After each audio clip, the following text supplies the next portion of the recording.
பல அரசியல்களை பார்த்து நாமளும் ஏன் கட்சி நடத்தக்கூடாது, நாமளும் ஏன் மக்களுக்கு செய்யக்கூடாது? ஆமாம், இவரெல்லாம் ஒரு ஜோக்கர் தானே, சினிமாக்கார் தானே, ஒரு ஜோக்கர். கொஞ்சம் இதில் கொஞ்சம் தோல்வி இருந்தனாக்கா அதுதான் பிரச்சனை, வேறு ஒன்றும் இல்லை. விஜய் தான் வருவான், கண்டிப்பாக விஜய்ங்க வரும். கொள்கையே இல்லைன்றாங்களே, சொன்னால் கொள்கை அப்படின்றத பற்றி கூட்டம் சேர்றதை வச்சு அவர் முதலமைச்சராக வந்துடுவார், இந்த கணக்கெலாம் பண்ண முடியாது. இந்த கவர்ச்சி தானே, சினிமா நடிகன்றப்ப எல்லாரும் வருவாங்க.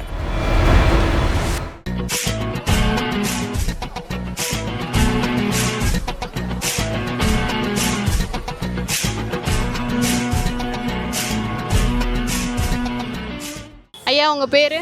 என் பேர் மகாலிங்கம்மா. சேகர், நிதிஷ், கோகுல், ஹரிஹரன், லக்ஷ்மி நாராயணன். என் பேர் சேகர். சபரிவேல். வாசந்திமா. விஜய் மதுரையில் நடத்த போகிற மாநாடு பற்றி நீங்கள் என்ன நினைக்கிறீங்க? விஜய் மதுரையில் நடக்கிற விற்கிற வண்டியை விட தாண்டி நடக்கும். அதான் ஒரு அவருடைய குழுக்கள் எழுதி கொடுக்குற டயலாக சினிமாவில் படிக்கிற மாதிரி இங்கே படிக்க போகிறாரு, அவ்வளோதான். விஜய் நாத்தி கூட ஒன்றும் புரியல, அது என்ன நடத்துவார் என்ன செய்வார் தெரியல. எங்கள் வயசுக்கு இவன் திமுககாரன் எல்லாம் குடிகாரன் ஆகி விட்டான், கஞ்சா போதைக்காரமே விட்டான். எல்லா மக்களும் போதை இருந்தால் போயிடுறான், சோறு உள்ள வேணான்றான். கண்டிப்பாக நல்லதாக நினைக்கிறேன், நல்லது நடக்கும். சம்திங் ஒரு ஹோப் இருக்குது. 2026 ஒரு மாற்றம் வரும் அப்படின்ற ஒரு நம்பிக்கையில் தான் இருக்குது எல்லாமே. பார்க்கலாம், கண்டிப்பாக மாநாடு நல்லபடியாக நடக்கும் அப்படின்னு நினைக்கிறேன். இல்லை, இவ்வளோ நேரம் விஜயை ட்ரோல்லாம் பண்ணுறாங்களே நிறைய, ஸோ அதுக்கு அவர் பதிலடி கொடுப்பாரு. அதே மாதிரி இன்னும் இவ்வளோ நாள் நடந்ததெல்லாம் என்னென்ன மாற்றணும் அப்படின்னு சொல்லிட்டு பேசுவார். கொள்கையே இல்லைன்றாங்களே, சொன்னால் கொள்கை அப்படின்றத பற்றி பேசுவார்னு நினைக்கிறேன். அவருக்கு மக்கள் வந்து நல்லா ஒத்துழைப்பு கொடுப்பாங்க. அதனால் அவர் எந்த விதமான பாகுபாடு இல்லாமல் அவருடைய கட்சிக்கு உறுதுணையாக மக்கள் இருக்கும். அவர் அடுத்த எலெக்ஷன் வருது, அதனால் மேபி இந்த மாதிரி பண்ணுறாங்க. அதுவும் இல்லாமல் அடுத்த எலெக்ஷனில் டிஎம்கே வரத்துக்கு நல்ல சான்ஸ் இருக்குது. மேபி இவங்க வந்ததுனால பாதி சீட்டு பிரிக்கும். மேபி டிஎம்கே ஒரு 160, இவங்க ஒரு 25 to 30 அந்த மாதிரி சீட்டு அடி வாங்கிறதுக்கு வாய்ப்பு இருக்குது. அதனால் லாஸ்ட் டைமில் அதிகமாக வந்திருந்தாங்க, இந்த தடவை அதிகமாக வருவாங்க. ஸோ இது வந்து அவருக்கு பாசிட்டிவாக தான் இருக்கும். நாங்கள் நல்லது தாம்மா நினைக்கிறோம். இப்போ இது 2026 எலெக்ஷனில் அவருக்கு இது சப்போர்ட்டாக இருக்குமா, இல்லை எப்படி இருக்கும் இந்த மாநாடு? அப்படி ஒன்றும் இருக்காது, வாய்ப்பு இல்லை. மக்கள் வந்து ரொம்ப யோசிக்க ஆரம்பிச்சிட்டாங்க இந்த தருணம். முன்னாடி இப்படி இருந்தாங்க, ஆனால் இந்த தருணம் ரொம்ப யோசிக்க ஆரம்பிச்சிட்டாங்க. அதிக வாய்ப்பு வந்து சீமானுக்கு இருக்குது இந்த முறை. அதாவது இப்போ மக்களுடைய செல்வாக்கு பொறுத்தவரையில் அந்த மாநாடு எடுத்துக்காட்டாக இருக்கும். எப்படின்னா டிஎம்கே, ஏடிஎம்கே,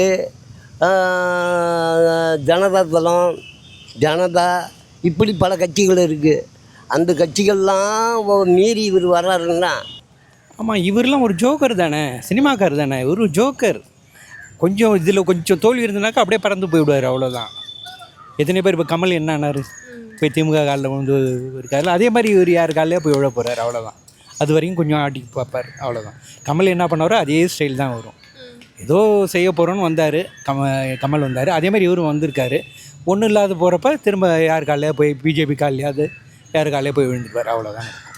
ஏன்னா அவர் அரசியலில் இருந்து வரலப்போ பல அரசியல்களை பார்த்து நாமளும் ஏன் கட்சி நடத்தக்கூடாது, நாமளும் ஏன் மக்களுக்கு செய்யக்கூடாதுங்கிற சில பான்மைகளை வச்சு தான் அவர் வர்றாரு.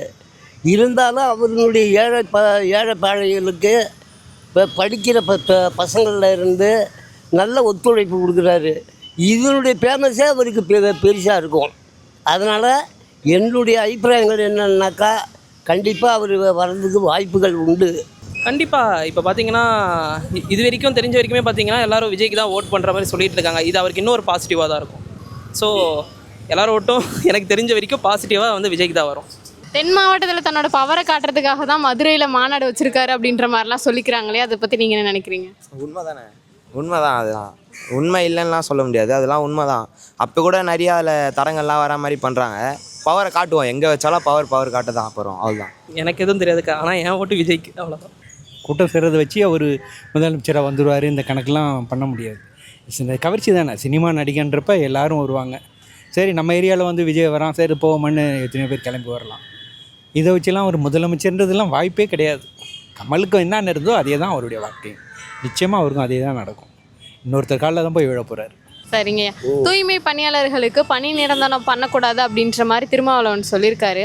அதை நீங்கள் எப்படி பார்க்குறீங்க? தூய்மை பணியாளர்களுக்கு பொதுவாக பண்ண வேண்டியதுதான். இருந்தாலும் அவங்க கான்ட்ராக்ட் மூலயமா செய்துக்கிட்டு இருக்காங்க. சில பேர் வந்து பர்மனெண்ட்டாகவும் செய்துக்கிட்டு இருக்காங்க. அப்படி இருக்கும் பொழுது இப்போ வந்தவங்க கொண்டு எனக்கு இதுதான் செய்யணும் அதுதான் செய்யணுங்கும்போது அரசால் என்ன பண்ண முடியும்? தூய்மை பணியாளர்கள் வந்து கொரோனா காலத்தில் நம்ம உயிரெலாம் காப்பாற்றிருக்காங்க. அவங்களுக்கு எவ்வளோ நம்ம வெகுமதி கொடுக்குறோமோ அது வந்து அனைத்து மக்களுக்கும் நல்லது. நாமெல்லாம் மனுஷனாக்கா தூய்மை பணியாளர்களை மிகவும் ஆதரிக்கணும். நம்மளோட உயிரை காப்பாற்றினவங்க அவங்க. டாக்டர்ஸோட முதன்மையாக நின்னவங்க அவங்க தான். டாக்டர்ஸ் கூட மேலே கோட் போட்டுக்கிட்டாங்க, கவர் பண்ணிக்கிட்டாங்க.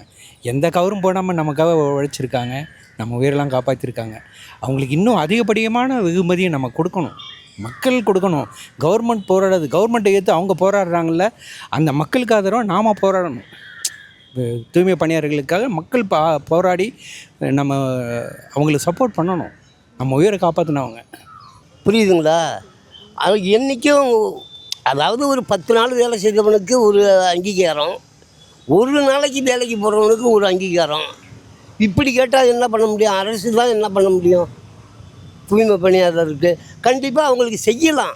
இருந்தாலும் இடையில வந்து சேர்ந்தவங்கெல்லாம் இருக்காங்கள்ல, அவங்களுக்கும் செய்யணுன்னாக்கா என்ன பண்ண முடியும்?